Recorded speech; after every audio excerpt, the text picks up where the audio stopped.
Aujourd'hui, on va s'intéresser à l'histoire d'Euclide, un nom que tout le monde associe à la géométrie. Mais attention, ce n'est pas juste une histoire de maths, c'est bien plus que ça. C'est l'histoire de notre quête de la vérité absolue. Comment un livre, vieux de 2300 ans, a pu définir cette vérité pendant des millénaires et comment cette toute petite, unique faille a fini par créer de nouveaux univers. Voilà la grande question qui obsédait les penseurs de la Grèce antique. Ce qu'ils cherchaient, ce n'étaient pas des opinions, ni des à peu près, non. Ils voulaient une certitude en béton, un savoir éternel, impossible à remettre en question. Et puis, vers l'an 300 avant notre ère, un homme du nom d'Euclide à Alexandrie va apporter une réponse qui va tout changer. Son truc à lui, ce n'était pas tant de découvrir de nouvelles choses, mais plutôt d'être un incroyable architecte. Un architecte de la logique. Alors c'est quoi son secret? Le génie d'Euclide, ce n'est pas tant les théorèmes qu'il a listés, mais le système qu'il a créé, la méthode axiomatique. L'idée est simple, mais elle est d'une puissance folle. On part de quelques vérités de base, des trucs tellement évidents que personne ne peut les contester. Et à partir de là, brique par brique, on construit une immense cathédrale de logique. Et cette cathédrale, il l'a consignée dans son chef-d'œuvre, Les Éléments. Un traité en 13 livres qui est devenu, figurez-vous, l'un des ouvrages les plus publiés de toute l'histoire, juste après la Bible. Rien que ça. Et il a façonné la pensée occidentale pendant plus de 2000 ans. Alors comment ça marche concrètement, les éléments? Eh bien, la progression est d'une logique implacable. Premièrement, on définit les termes. Un point, une droite, histoire que tout le monde parle de la même chose. Deuxièmement, on pose les règles du jeu, les fameux postulats. Et enfin, à partir de ces seules fondations, on prouve des vérités de plus en plus complexes, les théorèmes. Chaque nouvelle preuve s'appuie solidement sur les précédentes. C'est inattaquable. Et c'est là qu'on touche au vrai talent d'Euclide. Il n'a pas tout inventé, et loin de là.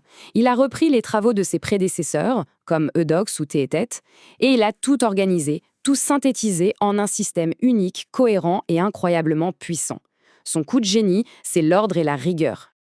Mais attendez, les éléments, ce n'est pas que de la géométrie. Les livres sur l'arithmétique cachent un trésor un peu moins connu, un des plus anciens algorithmes qui est encore utilisé de nos jours. Voilà une super illustration de cet algorithme. Il sert à trouver ce qu'on appelle le plus grand commun diviseur. Imaginez qu'on veuille paver un rectangle de 21 par 15 avec les plus grands carrés possibles sans découpe.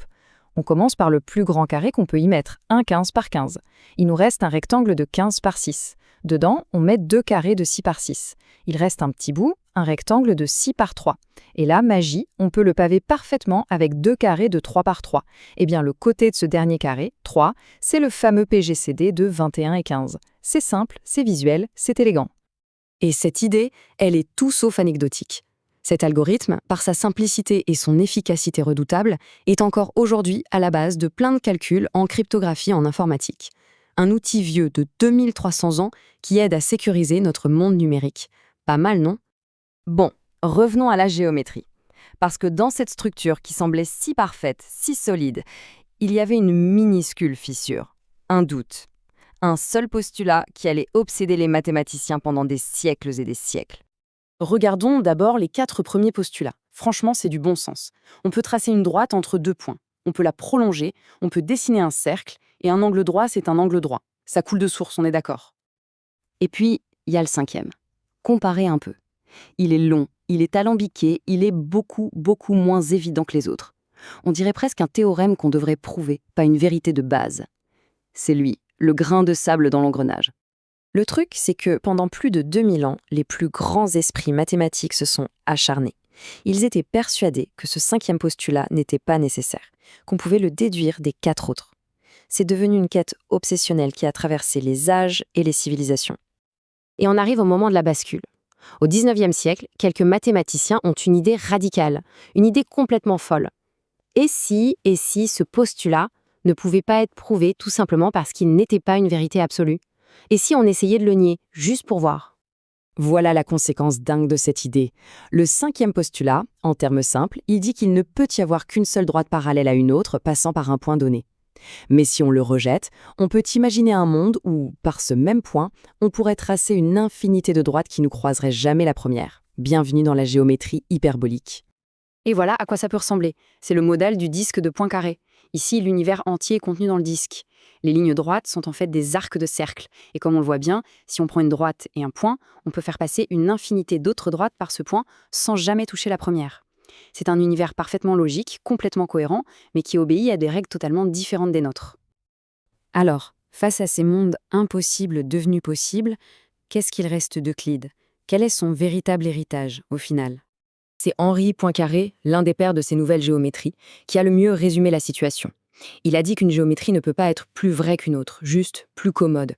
En gros, on a compris que la géométrie n'est pas une description unique de la réalité, mais plutôt une boîte à outils, et on choisit l'outil le plus adapté au problème. Et c'est ça, le véritable héritage. Ce n'est pas sa géométrie, qui n'est finalement qu'un modèle parmi d'autres, très utile pour notre quotidien, mais un modèle quand même. Non, son véritable héritage, c'est sa méthode. Euclide ne nous a pas donné la carte du monde. Il nous a donné les règles pour dessiner les cartes de tous les mondes logiques possibles. Et toute cette histoire nous laisse avec une question assez vertigineuse. Quelles sont les vérités évidentes sur lesquelles on construit nos vies, nos sociétés, nos certitudes, sans jamais imaginer qu'on pourrait les remettre en cause? Quel est le postulat que nous tenons pour acquis et dont la négation pourrait un jour révéler de tout nouveaux univers de pensée?